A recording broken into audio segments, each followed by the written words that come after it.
Deus tem planos para cumprir em nossas vidas.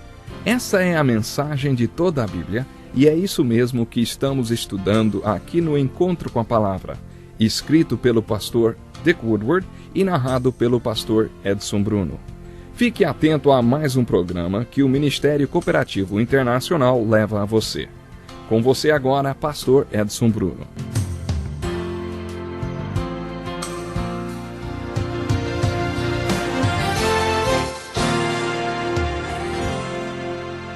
Seja muito bem-vindo ao Encontro com a Palavra, bem-vindo à continuação do estudo do Evangelho de João, versículo por versículo. Nos dois últimos programas falamos sobre a cena que aconteceu no templo quando uma mulher surpreendida em adultério foi jogada diante de Jesus pelos líderes religiosos. Esse confronto foi uma tentativa dos judeus de comprometer Jesus, mas acabou se transformando em um grande ensino dele e uma experiência maravilhosa para aquela mulher pecadora. Deste incidente com a mulher aprendemos muito com a atitude de Jesus em relação ao pecado e ao pecador e também em relação aos líderes religiosos que não se consideravam pecadores. O diálogo continuou pelos versículos seguintes. No programa de hoje, vamos enfocar o trecho a partir do versículo 12 do capítulo 8 de João. Então, capítulo 8, a partir do versículo 12. Diz assim: Eu sou a luz do mundo. Quem me segue nunca andará em trevas, mas terá a luz da vida. Parece que Jesus começou esse sermão e foi interrompido. Ouça com atenção o próximo versículo que diz assim: Os fariseus lhe disseram: Você está testemunhando a respeito de si próprio. O seu testemunho não é válido. Essa discussão acirrada com os líderes religiosos continuou até o final do capítulo 8. E no capítulo 9, Jesus retomou o sermão da luz do mundo, depois de curar um homem cego. Mas antes disso, a discussão com os líderes religiosos persistiu. Os fariseus interromperam Jesus quando ele disse que era a luz do mundo. A resposta de Jesus a essa provocação foi a seguinte: Ainda que eu mesmo testemunhe em meu favor, o meu testemunho é válido, pois sei de onde vim e para onde vou. Mas vocês não sabem de onde vim nem para onde vou. Vocês julgam por padrões humanos. Eu não julgo ninguém. Mesmo que eu julgue, as minhas decisões são verdadeiras, porque não estou sozinho. Eu estou com o Pai, que me enviou. Na lei de vocês está escrito que o testemunho de dois homens é válido. Eu testemunho acerca de mim mesmo. A minha outra testemunha é o Pai que me enviou.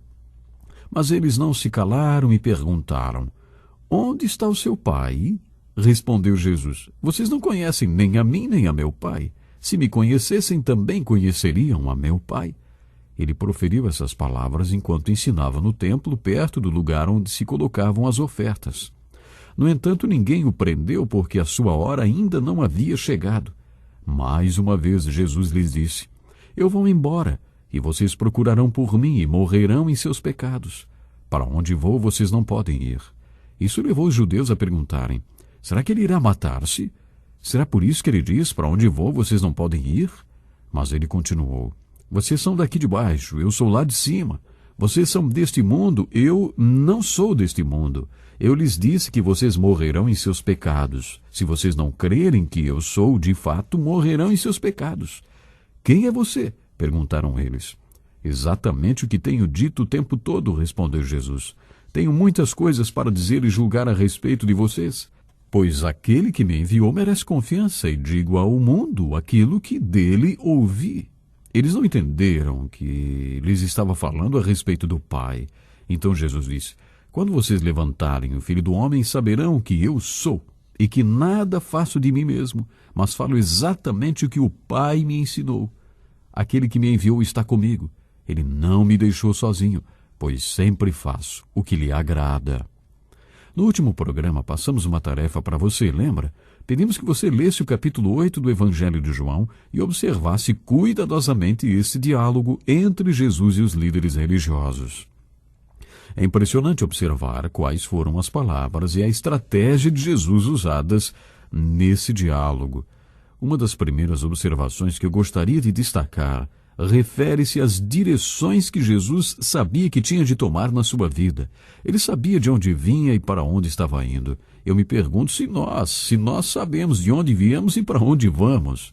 Anos atrás eu fui convidado para uma visita à casa de um casal.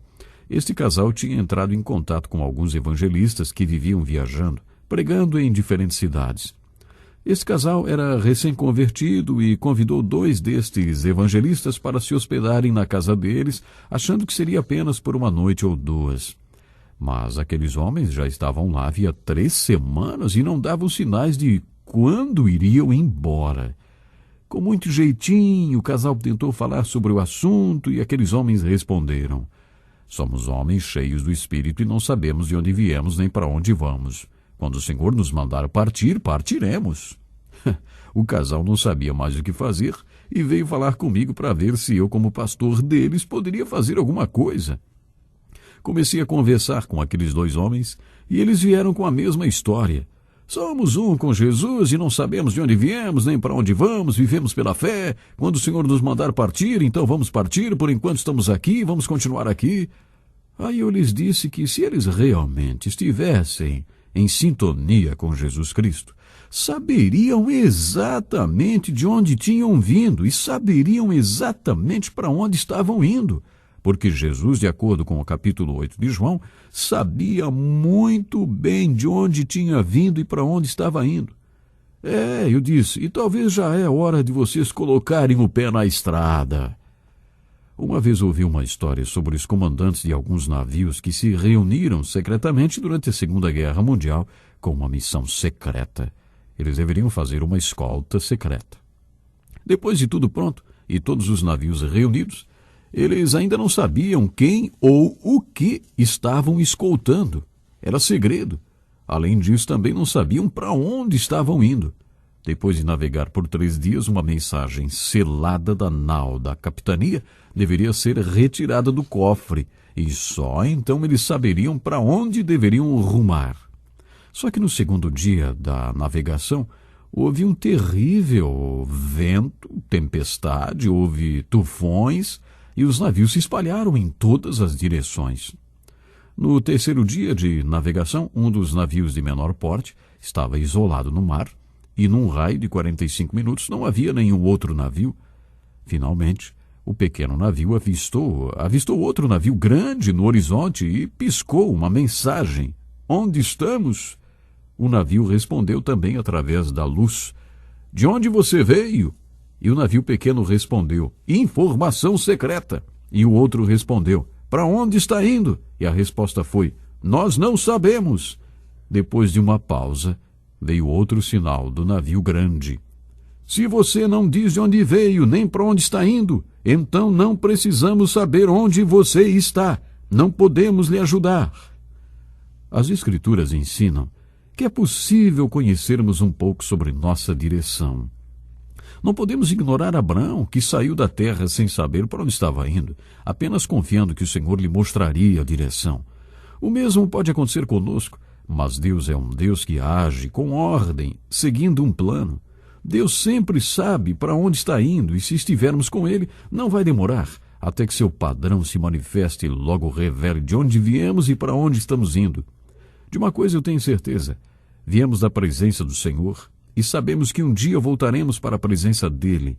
E neste meio tempo, devemos fazer a vontade do Senhor, em cuja presença habitamos. Foi isto o que Jesus quis dizer quando afirmou: sei de onde vim e para onde vou. Jesus veio da presença de Deus e Deus lhe mostrava o que falar e o que fazer e o capacitava a viver na terra. Deus lhe mostrou o que fazer. Deus o capacitou para aquilo a que tinha sido designado. Talvez no fundo do coração às vezes pensemos: tudo isso funcionou para Jesus, mas não funciona para nós. Jesus disse: aquele que me enviou está comigo. Ele não me deixou sozinho, pois sempre faço o que lhe agrada. Mas será que nós podemos dizer isso? Pelo menos esse deveria ser o nosso objetivo. Além de saber de onde viera e para onde estava indo, Jesus também sabia o que estava fazendo aqui. Jesus foi bem direto e objetivo quando afirmou: vocês não conhecem nem a mim, nem a meu Pai. Se me conhecessem, também conheceriam a meu Pai. Eles não tinham este conhecimento espiritual e por isso estavam sempre questionando sem entender o que Jesus estava fazendo. Jesus estava tentando contar-lhes a verdade. Jesus estava dizendo a verdade, como a tinha ouvido quando estava na presença de Deus. Ele vinha da presença de Deus, ele falava da verdade que tinha ouvido na presença do Pai.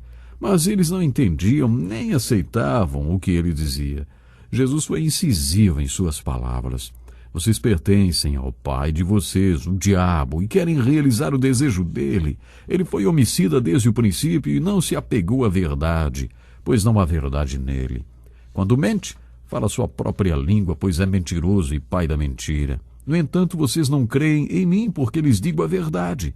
Qual de vocês pode me acusar de algum pecado? Se estou falando a verdade, por que vocês não creem em mim? Aquele que pertence a Deus ouve o que Deus diz. Vocês não ouvem porque não pertencem a Deus. Puxa, que palavras fortes, não é mesmo? Vocês pertencem ao pai de vocês, o diabo, e querem realizar o desejo dele. Palavras duras do Senhor Jesus.